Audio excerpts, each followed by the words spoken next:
Le terrible drame du Rana Plaza au Bangladesh, où un immeuble s'est effondré causant 1000 morts et 2000 blessés, eh bien, vient rappeler que les normes de sécurité ont besoin bien sûr d'être en permanence scrutées et améliorées. Cet bâtiment qui abritait plusieurs entreprises de textiles sous-traitants de grandes marques occidentales a attiré en effet l'attention sur la relation entre donneurs d'ordre et fournisseurs, avec une question de la sous-traitance qui devient une question majeure.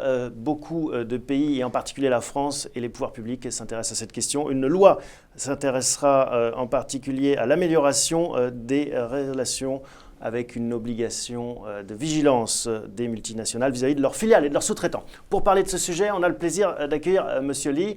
Monsieur Lee, bonjour. Bonjour. Bienvenue. Vous êtes directeur général de la société Poly Union qui fabrique du textile, en particulier pour une entreprise française, une PME qui s'appelle Petzl. C'est une PME française de 500 salariés spécialisée dans les équipements de haute sécurité. Vous avez vécu une démarche d'audit novatrice en tant que sous-traitant. Jusqu'à présent, quelle était votre expérience de l'audit?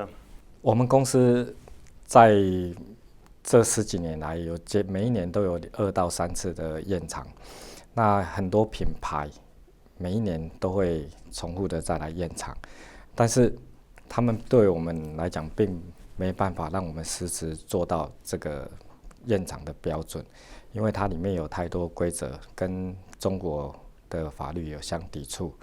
那我们实质上到后面只能请顾问公司来帮我们做这些 paperwork， 但是实际上我们公司是很难达到他们的这个要求标准。Qu'est-ce qui a changé avec la démarche de l'entreprise Petzl? Petzl 是我个人觉得这是我从事这个工作以来第一次认识到一个配合真正做到社会责任的一个企业。那他从一开始引领我们认识了这个无国界人力组织，然后来协助我们真正做到企业社会责任的人力系统这一块。Comment s'est passé l'audit concrètement au sein de votre entreprise? 第一次 Petzl 带无国界人力组织来的时候，其实我们觉得跟一般的验厂一样，那我们也是准备了很多的 paperwork， 但是在 Petzl 跟这个 Martin 跟慧来跟我们解释，这不只是一个 paperwork 上面的工作，然后他希望我们真正是达到这个企业社会责任的工作，所以一开始我们是很排斥，因为他们跟过去是不是一样，不了解当地的法律以及中国的这个文化，然后会造成我们更多的困扰，以至于让我们没办法做。Et pour vous, Monsieur Lee, quels ont été les bénéfices? Qu'est-ce que ça a apporté à votre entreprise? 最大的获益是从我们跟 Petzl 跟无国界人力组织这个来合作之后，我们从真正排斥到真正能接受这一个过程，是让我最惊讶的。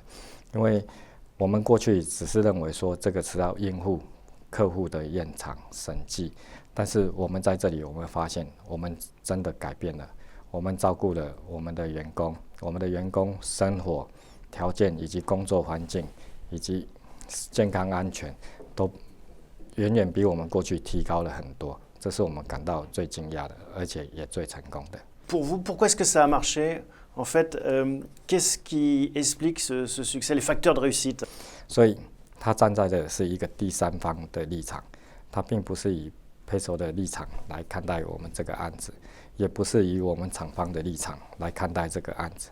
他是在这里能跟我们的员工去沟通，去了解，深入我们公司的系统、生产系统，还有文化，还有尤其他们派的一个会来到我们公司，他是能用中文跟我们沟通，让我们在最短的时间解决掉问题，这是我们最大的差异。也就是在这里，我们能在最快最有效的时间点能去解决问题，达成这个需求。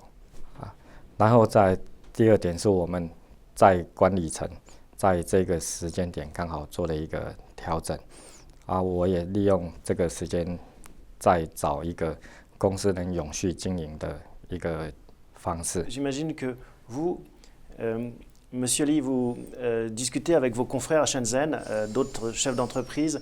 Est-ce que finalement cette expérience va faire une émulation parmi eux? Est-ce qu'il y en a d'autres qui vont introduire finalement ces mêmes normes chez eux, dans leurs entreprises? 我一定会把它推广到我们其他，因为我们公司目前在深圳就有2个公司，在台湾也有。